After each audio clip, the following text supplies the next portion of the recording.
Hello and welcome to Cần Thơ News of Cần Thơ Radio and Television Station. Here are today's headlines. The Secretary of Cần Thơ City Party Committee, along with leaders of the People's Committee and City Departments, received the Australian Ambassador to Vietnam. A conference to evaluate the effectiveness of pilot models and activities deployed by the WHO in Cần Thơ City in the period of 2017-2023. The Ministry of Agriculture and Rural Development launched a project on developing 1 million hectares of high-quality, low-emission rice. Top news today, on December 12, Mr. Nguyễn Văn Hiếu, alternate member of the Party Central Committee, Secretary of Cần Thơ City Party Committee, along with leaders of parliament units and city departments, had a meeting with Mr. Andrew Goletszinowski, the Australian ambassador to Vietnam. Cần Thơ is an essential link in Australia-Vietnam bilateral collaboration, particularly in people-to-people diplomacy, as well as in the areas of agriculture, education and health. The complicated issues of climate change, environmental contamination, and overuse of groundwater in the Mekong Delta piqued the ambassador's interest. Hopefully, the two parties will implement numerous coordinated measures to address the concerns soon. According to Mr. Nguyễn Văn Hiếu, the city is requesting funding for industrial growth as part of the economic reform process. In the near future, he hopes that the ambassador will facilitate investment and collaboration initiatives, thus advancing and fortifying the positive ties between Cần Thơ and its Australian partners. On December 12, a summary conference to evaluate the effectiveness of pilot models and activities deployed by the WHO in Cần Thơ City in the period of 2017-2023 was held by the Cần Thơ City Center for Disease Control.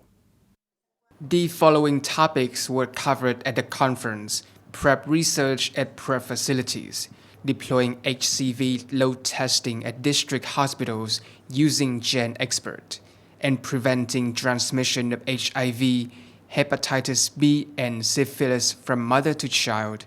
Reports on the outcomes of pilot testing, consulting activities in the community, and self-testing were also given. HIV transmission is linked to risky sexual conduct, particularly in the context of the youth. Target populations now have easy access to HIV self-testing kits thanks to the web, which makes target detection and more effective treatment recommendations possible. Currently, all 9 of the city districts have implemented measures to stop the spread of 3 diseases from mother to child. Each of these initiatives is a component of the country's 2030 AIDS emission plan. On the morning of December 13, the Vice Chairman of Cần Thơ City People's Committee, Mr. Nguyễn Thực Hiện, chaired the meeting to review the organizations of activities commemorating the 20th anniversary of Cần Thơ becoming a century-run city. As Cần Thơ approaches its 20th anniversary of becoming a centrally run city, a number of emulation movements as well as practical activities have been planned, resulting in a lively mood that permeates the entire city. In participation of the special art program, The Colors of Tây, which is scheduled for the evening of December 31, the units are presently training for the parade, building floats and practicing art exhibitions, putting together drone light shows and firework displays. A thorough and proactive preparation is being done for the logistical reception test. Along with being prepared with personnel and equipment, the task of maintaining traffic, security, and order, preventing fires and fighting during commemorative events have also been specially planned. The Ministry of Agriculture and Rural Development on December 12 held a ceremony to launch a project on developing 1 million hectares of high-quality, low-emission rice linked with green growth in the Mekong Delta region by 2030. A major rice-producing area in the nation, the Mekong Delta produces 24 to 25 million tons of rice annually.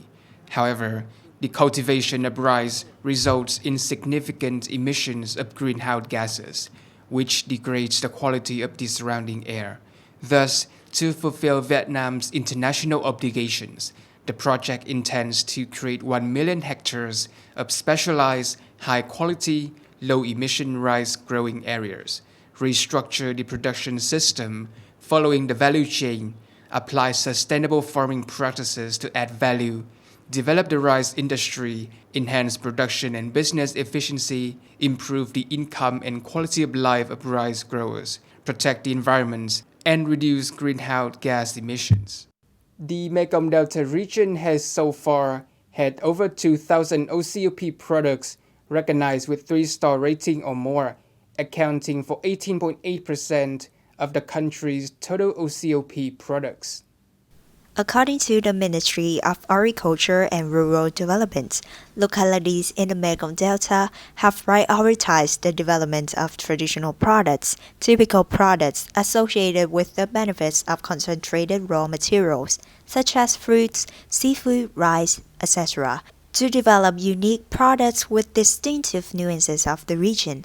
Additionally, as seen by the numerous fairs and festivals that highlight and introduce the distinctive OCOP goods of the province and the region, local communities in the area have taken an interest in trade development initiatives.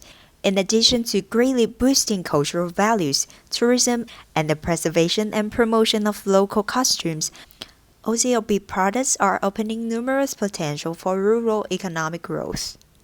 The Department of Climate Change, Ministry of Natural Resources and Environment, in collaboration with the Global Green Growth Institute, recently organized a seminar on sustainable cooling solutions in urban areas in Cần Thơ City.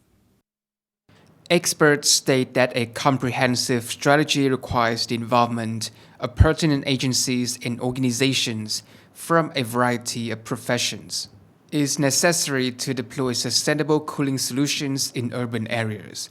The Department of Climate Change, in collaboration with the United Nations Environment Programme and the Global Green Growth Institute, is supporting the development of urban cooling action plans in 2 pilot cities, Cần Thơ and Tam Kỳ in Quảng Nam Province, to offer climate-friendly cooling solutions for Vietnam cities.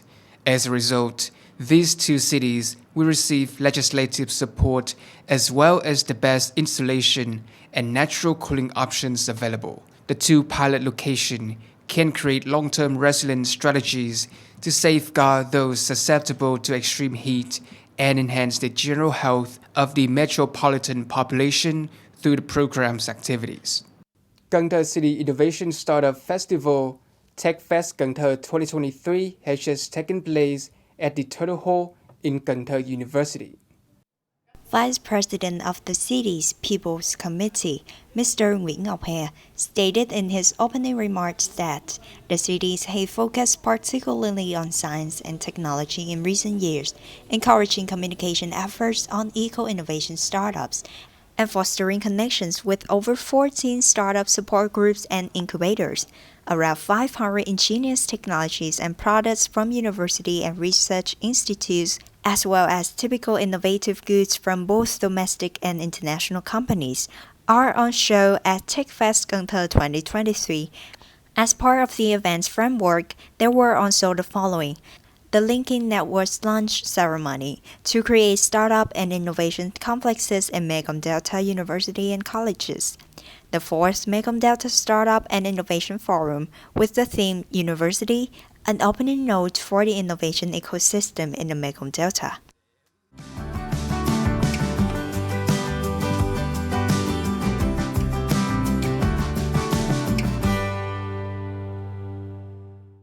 Coming up next is the weather forecast.